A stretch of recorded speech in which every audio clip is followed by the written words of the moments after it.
Muito bem, abra sua Bíblia em João capítulo 9, e nós temos um texto bem conhecido, em outras oportunidades citamos esse texto, porém nós vamos falar desse texto na perspectiva do sexto milagre de Jesus, que é a cura do cego de nascença, aqui no capítulo 9 de João, e todo o desdobramento que esse texto tão rico em informação teológica, vida prática, fé, confiança e, é claro, o sinal que identifica Jesus como Messias, como ungido de Deus, prometido a Israel, prometido à humanidade, porque no próximo capítulo nós temos Jesus sendo apresentado como o bom pastor, que dá a sua vida pelas ovelhas. Mas aqui no capítulo 9 nós temos essa história tão singular na vida de uma pessoa que ainda não tinha visto a luz. João capítulo 9, vamos ler aqui o verso 1 que diz: E passando Jesus, viu um homem cego de nascença. Vamos orar ao Senhor. Pai, fala aos nossos corações, através da Tua palavra e a exposição da mesma, de tal maneira, ó Deus, que alcancemos corações sábios. Fala também a mente de cada um, para que a nossa compreensão do texto nos leve, ó Deus, à aplicação em nossas vidas da Tua palavra. E com isso, ó Deus, seremos felizes, bem-sucedidos, vitoriosos, e seremos, ó Deus, como a Tua palavra diz, e teremos, ó Deus, como a Tua palavra diz, uma vida abundante. É o que eu te peço, no nome do Senhor Jesus Cristo. Amém. Olha que interessante, já no verso 1 desse capítulo, Jesus vê o cego. Deus te vê. Mesmo quando não podemos ver a Deus, porque Ele é Espírito, nós podemos ser vistos por Ele. Os olhos do Senhor, como diz a Bíblia, estão em todos os lugares. O Senhor não só viu o cego de nascença entre a multidão, como Ele nos vê também nessa grande metrópole de São Paulo, andando de um lado para o outro, esbarrando em milhares de pessoas, nas conduções, nos transportes. O Senhor não só nos vê, como Ele nos conhece e Ele sabe o que aflige a nossa vida. Muitas vezes, no nosso caminhar, existem problemas, dificuldades que nos assaltam o coração, de tal maneira que pensamos e nos sentimos sozinhos. Mas Deus te vê, mesmo quando você não pode vê-lo com os olhos da fé, mesmo quando você não pode vê-lo como o cego aqui de nascença, pelos seus próprios olhos, por ser cego e cego de nascença. Bom, isso é importante destacar, meus queridos irmãos, pelo fato extremamente importante na Bíblia. A Bíblia diz que Deus conhece todas as estrelas no universo e a chama pelo seu nome. Deus sabe quantos fios de cabelo você tem na sua cabeça, uns mais, outros menos, mas Deus sabe. Isso para mostrar a importância, a relevância que Deus tem, ou melhor, que você tem diante dos olhos do Senhor. Não foi diferente com esse cego de nascença. O Senhor Jesus o viu na sua necessidade gritante, que era a falta de visão. Nos versos 2 e 3, diz mais o texto: E os seus discípulos lhe perguntaram, dizendo: Rabi, quem pecou, este ou seus pais, para que nascesse cego? Jesus respondeu: Nem ele pecou, nem seus pais, mas foi assim para que se manifeste nele as obras de Deus. Muitas vezes, além de nos sentirmos sozinhos, nós somos objetos de análise de outros. As pessoas olham para nós e nos julgam. Elas não sabem o que estamos passando, elas não sabem o que está acontecendo no nosso coração, mas elas olham e julgam. Julgam pela aparência, julgam pelo status social. As pessoas, infelizmente, julgam umas às outras. E é o caso aqui do cego de nascença. Os discípulos estavam ali analisando, avaliando e emitindo um julgamento. Senhor, quem pecou, ele ou os pais? Olha que interessante, irmãos, muitas vezes nós somos objeto de análises distorcidas, porque as pessoas não nos conhecem. Aliás, nós podemos ser ainda mais profundos ainda e dizer que nós mesmos não nos conhecemos. Mas Deus nos conhece. Ele não só nos vê, Ele não só sabe o que está passando no nosso coração, mas Ele nos conhece na questão da estrutura, de essência, porque Ele é o Criador. A situação que os discípulos contemplavam, cego de nascença, suscitou uma especulação teológica de quem havia pecado, o cego ou os seus pais. Ora, ele nasceu cego de nascença. Mas talvez Deus já sabia que ele ia fazer coisa errada e já... É especulação teológica aqui.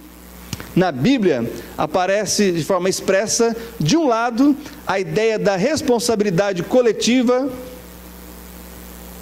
do bem ou do mal que acontece, ou seja, nós, como pais, podemos influenciar os nossos filhos para o bem ou para o mal.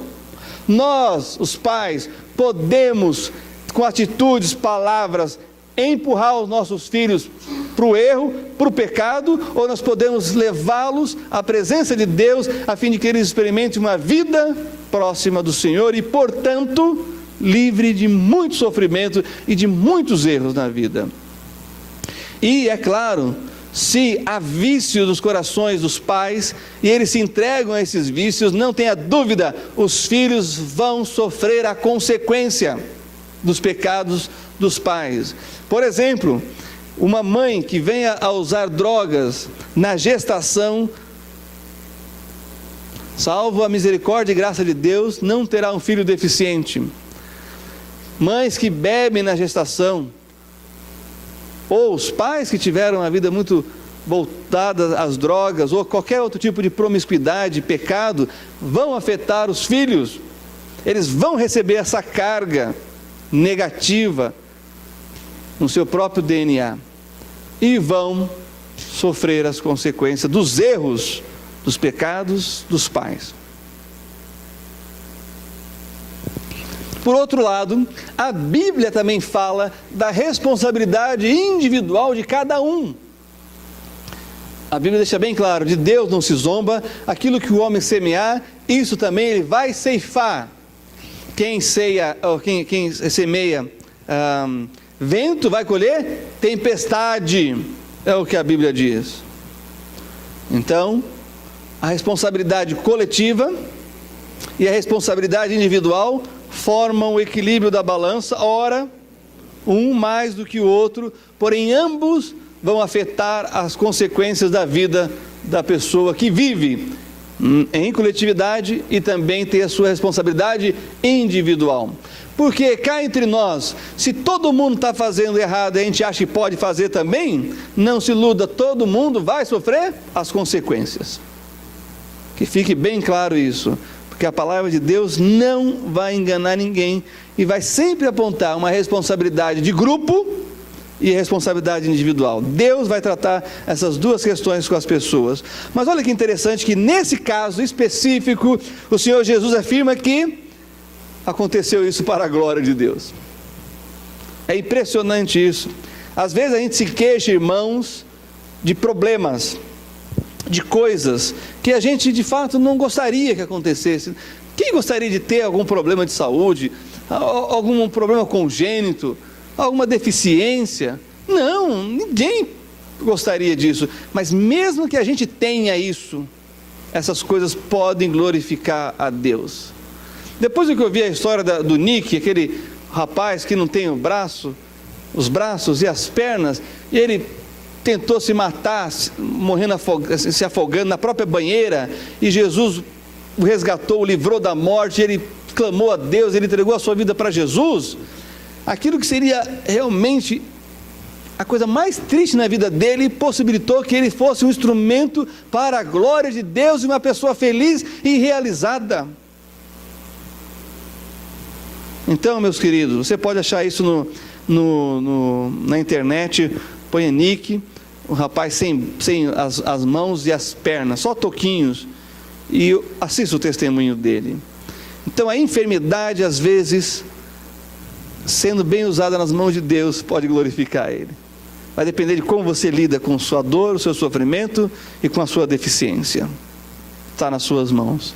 Mas nesse caso especificamente, o Senhor Jesus tinha um propósito: curar um cego de nascença, que é um milagre, porque na história da humanidade nenhum cego de nascença jamais foi curado. Só Jesus tem esse poder para curar um cego de nascença. Versos 4 e 5, temos a conversa do Senhor Jesus com os discípulos: convém que eu faça as obras daquele que me enviou, enquanto é dia. A noite vem, quando ninguém pode trabalhar. Enquanto estou no mundo, sou a luz do mundo. Jesus deixou bem claro para os discípulos: aquilo que vocês não estão entendendo é porque há uma escuridão mental na cabeça de vocês, há uma cegueira espiritual diante de vocês, e vocês não estão entendendo as obras de Deus. Quantas vezes, irmãos, nós não percebemos Deus agindo na nossa vida e perdemos a oportunidade de aprender com aquilo, e aí então quando passa, puxa vida, por que eu não aprendi nada com aquilo?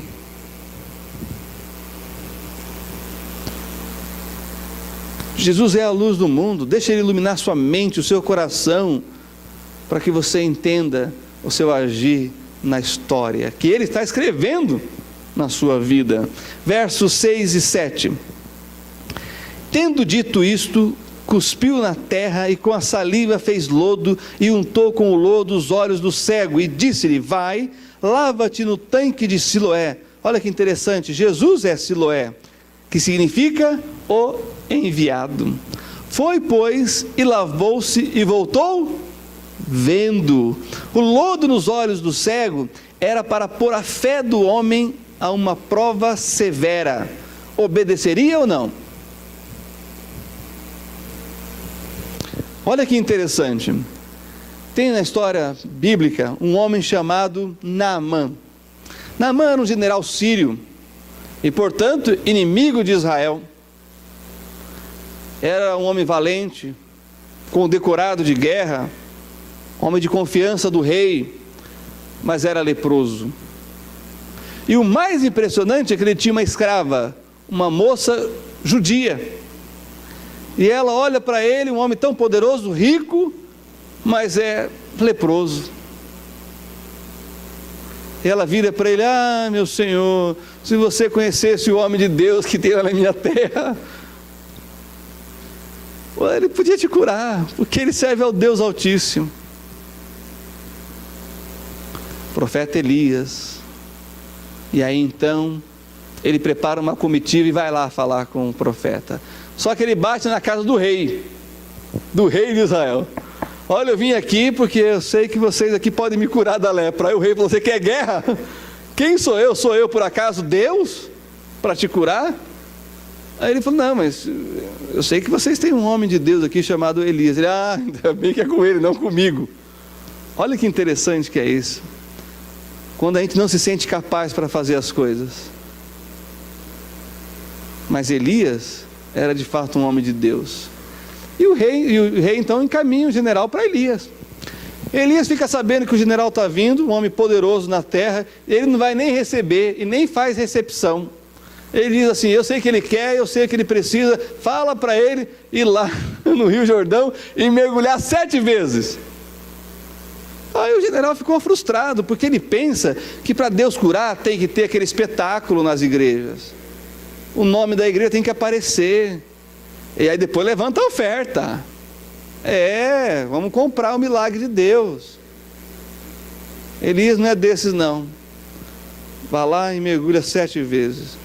O general foi posto à prova, a sua fé. Não o tamanho da fé, mas se ele ia obedecer, o mínimo que ele tivesse de fé. O que o general fala? Não tem água melhor lá na Síria para eu vir mergulhar aqui? Lá não tem uma água melhor. Aí o servo dele, já preocupado, aquela tensão toda, fala: mas senhor, viemos de tão longe, faz o que o homem está pedindo, não custa nada, né? Se não der certo, o senhor depois resolve isso, mas e se der certo? Vai e faça. Olha que interessante, irmãos. Duas coisas simples. Primeiro, o lodo no olho e lavar na água. E o caso do leproso, mergulhar 7 vezes, nem 5, nem 10, 7. A questão do número aqui é obediência apenas. Podia mergulhar uma vez só e sair curado. Mas o número aqui é 7.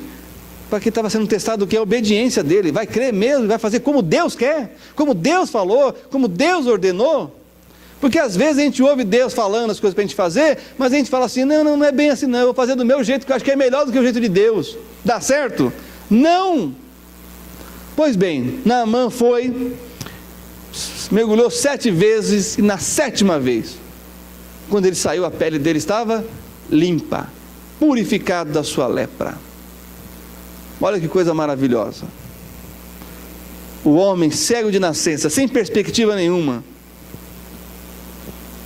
vivendo à base da mendicância, o que ele faz? Ele levanta e vai tateando, mas ele obedeceu, porque ele creu no seu coração. E aquele lodo no olho era o incômodo que ele precisava tirar para poder ver novamente. Mas o lodo tem mais um significado aqui. Não se esqueça, nós somos barro. Nós somos barro. O Senhor tem controle sobre esse barro, sobre esse barro que nós somos. A obediência do cego nas palavras de Jesus resultou no milagre da visão. Quão maravilhoso é poder ver. Permita-me ilustrar isso com a seguinte história. Havia um cego num desses cruzamentos aqui em São Paulo, dessas avenidas, que também não podia ganhar o seu pão, o seu sustento, e portanto foi mendigar. E ele pediu para alguém escrever num papelão: sou cego, por favor, me ajude. E está lá com o cartaz, sentado no cruzamento, o cestinho lá para receber as moedas. E passou um homem do marketing e viu aquela placa de manhã.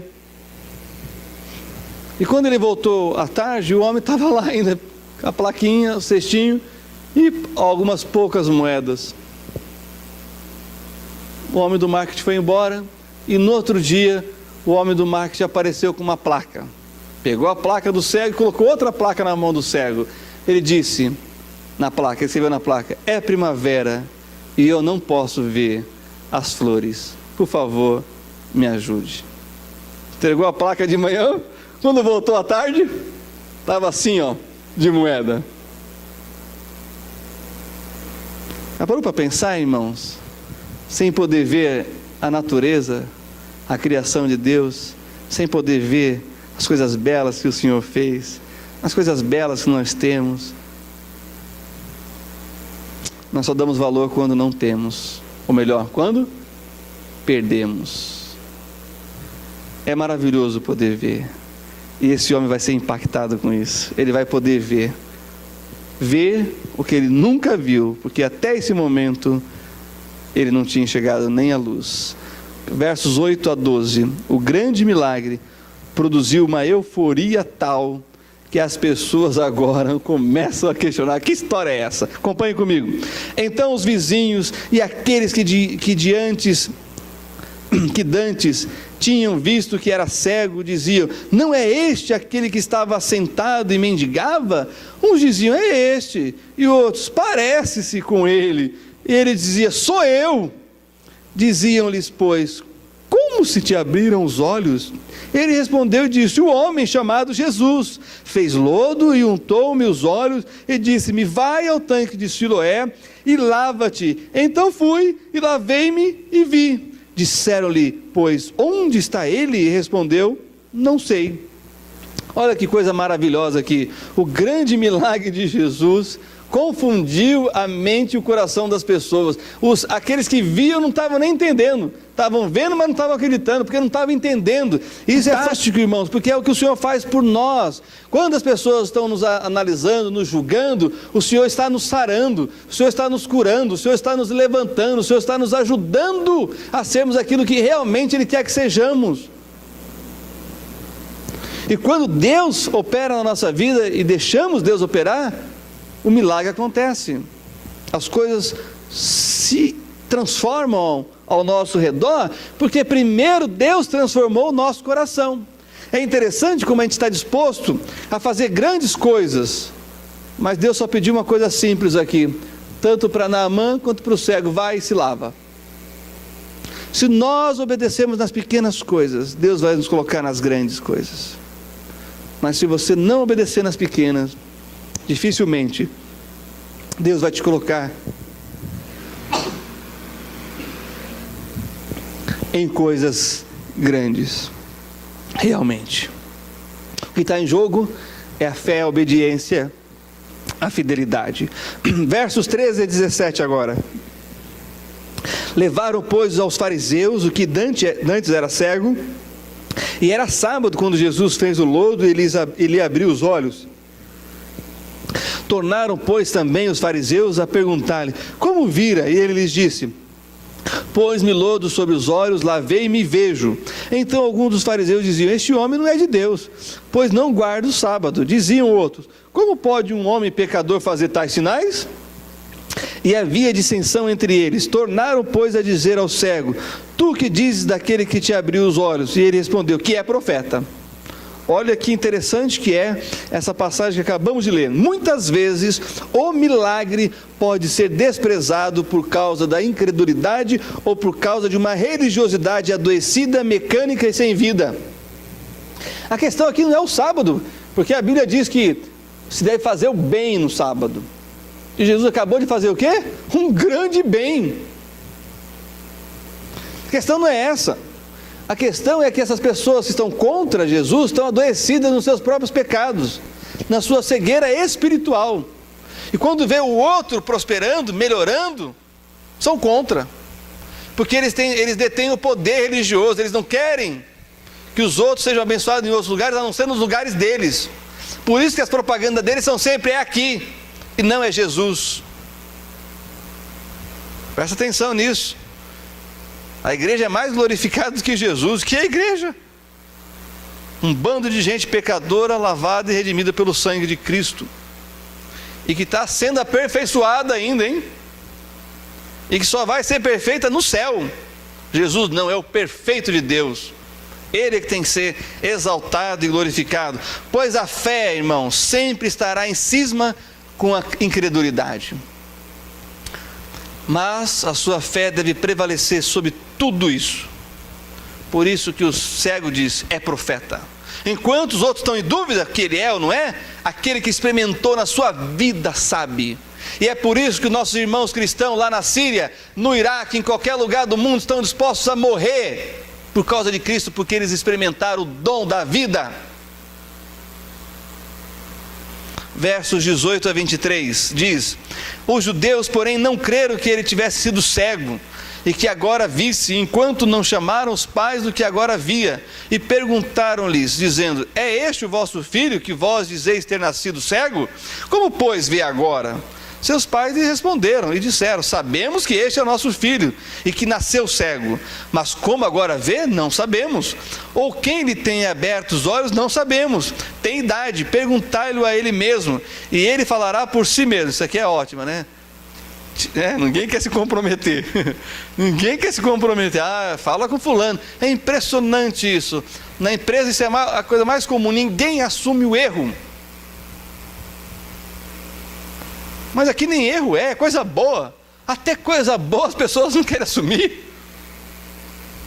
porque tem medo. Mas onde é o Espírito de Deus, a liberdade, o temor é lançado fora. O homem que tem idade aqui diz: ele era profeta, porque só um profeta de Deus pode fazer isso. E mais ainda, esse é o Filho de Deus, porque cego de nascença? Nunca na história da humanidade. Verso 22: Seus pais disseram isto porque temiam os judeus, porquanto já os judeus tinham resolvido que se alguém confessar ser ele o Cristo, fosse expulso da sinagoga. Por isso é que seus pais disseram: tem idade, perguntai-lhe a ele mesmo. E aqui quando fala dos judeus é a liderança, né? Porque o cego era judeu. Então é a liderança não quer concorrência, como se pudesse concorrer com Deus. Mas as religiões são isso, uma tentativa de concorrer com quem? Com Deus.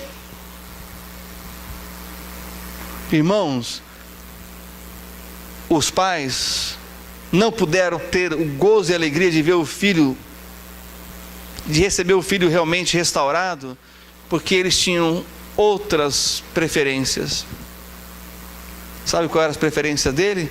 Fazer parte da comunidade, fazer parte da sociedade, não perder o status, a posição. Não devemos estar preocupados com essas coisas, não. Devemos estar preocupados realmente ter uma intimidade com Jesus, ao ponto de sermos transformados pelo seu poder. Essa é a grande verdade. O testemunho dos pais é favorável, contudo, eles estão com medo de serem expulsos da coletividade e lançam então a responsabilidade nos ombros do filho. A sua fé é sua, somente sua, e cabe a você sustentá-la e defendê-la. Não é porque o seu pai crê, que a sua mãe ora por você, que está tudo resolvido na sua vida. Você tem que crer, você tem que orar. Não é porque os seus pais vão à igreja que está resolvido. Você tem que ir à igreja, você tem que congregar, você tem que estar entre os irmãos para ser fortalecido na sua fé. Essa é a lição dessa porção. Nos versos 24 a 34, nós temos a experiência da fé, e a experiência da fé vence os contradizentes. Leiam comigo, acompanhem. Chamaram, pois, pela segunda vez o homem que tinha sido cego e disseram-lhe: dá glória a Deus, nós sabemos que esse homem é pecador. Olha só, que acusação. Respondeu ele, pois, e disse: se é pecador, não sei. Vocês estão falando, mas uma coisa sei, é que havendo eu sido cego, agora vejo. Engulam essa. Verso 26. E tornaram a dizer-lhe: que te fez ele? Como te abriu os olhos? Respondeu-lhe: já vos disse, e não ouvistes, para que o creais, para que quereis tornar a ouvir. Quereis vós, porventura, fazer-vos também seus discípulos? Aí ele já cutucou aqui. Eles disseram, então injuriaram e disseram: discípulo dele sejas tu, nós porém somos discípulos de Moisés. São nada, porque se fossem iam crer em Jesus Cristo. Verso 29, eles são discípulos deles mesmos. Verso 29, nós bem sabemos que Deus falou a Moisés, mas este não soubemos de onde é. Aí olha a resposta do homem, sem fazer seminário, sem fazer teologia, ele respondeu. O homem respondeu e disse: nisto pois está a maravilha, que vós não saibais de onde ele é, e contudo me abristes os olhos. Ora, nós sabemos que Deus não ouve a pecadores, mas se alguém é temente a Deus e faz a sua vontade, a esse ouve. Desde o princípio do mundo, nunca se ouviu que alguém abrisse os olhos a um cego de nascença. Se este não fosse de Deus, nada poderia fazer. Isso aqui, irmãos, é teologia pura. O homem acabou de ser curado por Jesus e entendeu tudo que ele precisava saber na sua vida acerca da fé. Não uma crença, mas de um código de verdades que sustenta a vida do crente. Porque se você não conhecer a Bíblia, se você não souber a Bíblia, se você não saber o que Deus diz sobre tudo que Deus diz, você não terá uma vida solidificada na rocha. O vento vai bater e você vai se abalar. A tempestade, a chuva vai cair e você vai se abalar. Você precisa saber o que Deus diz acerca de tudo o que Deus diz, e para isso tem que ler a Bíblia, tem que estudar a palavra, tem que entender o que Deus quer dizer quando Ele fala através dos seus homens de Deus na palavra, seus santos profetas. O verso 34 diz assim: responderam eles e disseram-lhe: tu és nascido todo em pecados, e nos ensinas a nós? E expulsaram-no. Lembra que eu falei que ele era objeto de análise distorcida? Acabou de ser comprovado aqui. Você nasceu cego porque você é pecador. Aí Jesus vem e diz: esse nasceu assim para revelar a glória de Deus. Interessante. Existe a maneira que as pessoas nos olham, e existe a maneira que Deus nos olha. E existe a sua maneira que você vê a si mesmo. Dessas três, fique com a maneira de Deus, porque é a maneira certa de se olhar a si mesmo, como Deus nos vê, como Deus nos enxerga e o que Deus quer operar nas nossas vidas. Isso é maravilhoso. Versos 35 a 41, o reencontro. Olha só o que o texto diz, acompanhe comigo. Jesus ouviu que o tinham expulsado e, encontrando, disse-lhe: crês tu no Filho de Deus? Ele respondeu e disse: quem é ele, Senhor, para que nele creia? E Jesus lhe disse: tu já o tens visto, e é aquele que fala contigo. Ele disse: creio, Senhor, e o adorou. E disse-lhe Jesus: eu vim a este mundo para juízo, a fim de que os que não veem vejam, e os que veem sejam cegos. E aqueles dos fariseus que estavam com ele ouvindo isso, disseram-lhe: também nós somos cegos? Olha, as pessoas já se entregam rapidamente, né? Quando a pulsa serve, se entregam. Disse-lhe Jesus: se fosseis cegos, não teríeis pecado. Mas como agora dizeis: vemos, por isso o vosso pecado permanece. Esse reencontro, irmãos, ele é significativo. Porque Jesus poderia estar ali naquele momento que o cego viu e dizer: sou eu. Não, ele deixou o cego andar pelas suas próprias pernas. E ele se saiu muito bem. Às vezes Deus vai operar alguma coisa na sua vida, um bem, um benefício, algo espiritual, algo material, algo físico, para você andar com as suas pernas e poder dar testemunho aonde estiver daquilo que Deus fez na sua vida. Mas vai chegar um momento em que você vai ter que voltar a se reencontrar com o Senhor, porque não basta apenas um milagre, apesar de toda essa gloriosa manifestação milagrosa, mas nós precisamos de comunhão com Deus. Nós precisamos estar mais com Deus. Nós precisamos estar sempre com Deus. Essa que é a verdade. Porque o milagre de ontem não garante o sucesso da nossa vida hoje. Nós temos que andar com Deus hoje também. Então Jesus se reencontra com Ele para dizer: olha, você está indo bem, continue assim. E agora vamos tratar com aqueles que te julgaram. Agora a coisa começa a ficar complicada. Mas primeiro Jesus pergunta para ele: crês tu no Filho de Deus? E o que ele responde? Quem é o Filho de Deus para que eu creia? Aí Jesus disse: eu que falo com você. O que ele fez? Creu e o adorou. Nós precisamos juntar essas duas palavras: crer e adoração. Fé e adoração. Nós não podemos viver sem adorar a Deus. Seja aqui enquanto estamos juntos, seja no nosso lar, no carro, no trabalho, nós temos que adorar a Deus. O Senhor nos criou para o louvor da sua glória.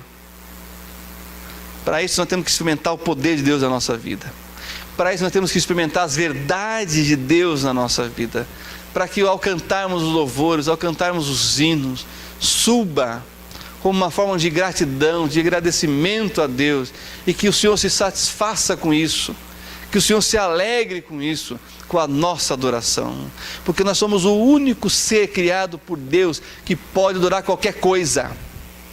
Mas quando nós decidimos adorar a Deus, nisso está toda a diferença. A vida do crente é marcada por milagres de fé e uma inclinação à adoração. Adore ao Senhor, louve ao Senhor, cante os louvores, ouça os louvores que fizeram ao nosso Deus e se envolva com isso, porque para isso nós fomos criados. Por fim, alguém viu a luz do dia e passou a ver a luz da vida. E aí ele pôde comparar a luz da vida do dia e Jesus, a luz da vida. Olha que interessante isso. Outros, com supostamente muito maiores conhecimento das coisas espirituais, eram contudo cegos, e seu contato com Cristo selou sua cegueira. Enquanto o cego declarou sua fé em Jesus como a luz do mundo, outros fizeram sua autoconfissão de cegueira, devido ao pecado de fecharem os olhos àquele que era a luz do mundo, Jesus Cristo. Que abramos bem os nossos olhos para ver Jesus, a luz do mundo. Ele é quem ilumina a nossa vereda durante a nossa peregrinação nesse velho e escuro mundo. É impressionante, irmãos, nós estamos numa dependência de água e não foram poucas as vezes que até sem energia ficamos em trevas. Quem não tinha vela saiu para comprar maço de vela, e vela de R$3 estavam vendendo por 10, 12, 15. Olha que interessante. Falta água e falta luz, estamos perdidos nesse mundo, só Jesus na causa. Mas quando nós temos Jesus, mesmo que falte a luz, nós temos a luz do mundo. Mas quando nós temos Jesus, mesmo que nos falte a água, nós temos a água viva, a água da vida. Ele, meus irmãos, é o ungido de Deus que havia de vir, o enviado para resgatar a humanidade. E o Senhor Jesus realizou esse milagre para comprovar sua divindade e o seu caráter de Messias prometido a Deus, de tal maneira a inspirar, através desse milagre, as nossas vidas hoje, 2000 anos depois.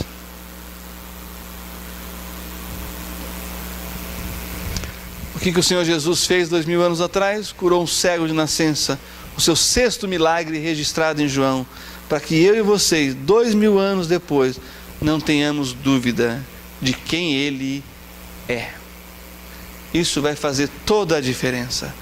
Quando nós, de todo o nosso coração, enxergarmos Ele como Ele é. De um lado, um cego. De outro lado, pessoas que conheciam a lei, que conheciam a Bíblia, e o cego viu Jesus, enquanto aqueles que enxergavam, que tinham conhecimento, não viram. Um alerta para cada um de nós: se nós fecharmos os olhos para Jesus, nós não veremos a luz da vida, e as trevas reinará no nosso coração. Abra bem os seus olhos, olhe para Jesus, Ele está revelado, para que você ande na luz. Quando Ele disse, eu sou a luz do mundo, Ele também disse, quem me segue não andará em trevas, porque eu sou a luz do mundo. Muitas pessoas se afastam da luz, porque a luz revela as imperfeições, a luz revela as manchas, a luz revela o pecado. E aquelas pessoas perderam a grande oportunidade de, ao estarem com a luz, verem seus próprios pecados, se arrependerem e serem perdoados. Enquanto que o cego, que nasceu assim, nem sabia por que tinha nascido assim, até que ele encontrou Jesus, e o Senhor Jesus disse, você nasceu assim, para que em você se manifeste a minha glória. Sabe, irmãos, que Jesus está dizendo com essa história tão maravilhosa, que nós nascemos assim, para revelarmos a glória dele. Não reclame da sua vida, glorifique a Deus. Não reclame das suas deficiências, glorifique a Deus. Não reclame das suas fraquezas, porque Deus aperfeiçoou o seu poder na nossa fraqueza, porque Ele é forte e todo-poderoso. E por fim, nós nascemos assim, para a glória dele. Não precisa mudar nada, assim como você é, assim como você está. Foi assim que Deus te fez? É para a glória dele. Que Deus nos abençoe, em nome de Jesus. Feche seus olhos, abaixe sua cabeça. Vamos ter uma palavra de oração. Mas antes de orar, se Deus falou com você em alguma área, se Deus tocou o seu coração em alguma questão, Enquanto eu oro aqui pela sua vida, vá colocando diante de Deus todas essas coisas que você entende que são julgamentos adoecidos acerca de você mesmo, por outras pessoas ou por você. Coloca diante de Deus e deixa o Senhor trabalhar na sua alma. Deixa Deus tirar essa cegueira espiritual na sua vida. Enquanto eu oro por você, ore também diante de Deus e peça para que Ele te liberte da cegueira espiritual, em nome de Jesus.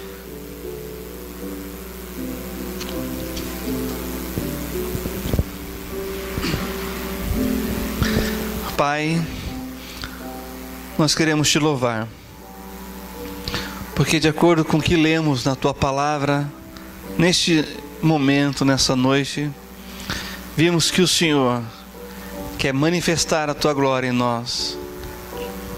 E quando nós olhamos para aquilo que o Senhor criou, a nossa vida, não permita que nada impeça de vivermos ela para a tua glória.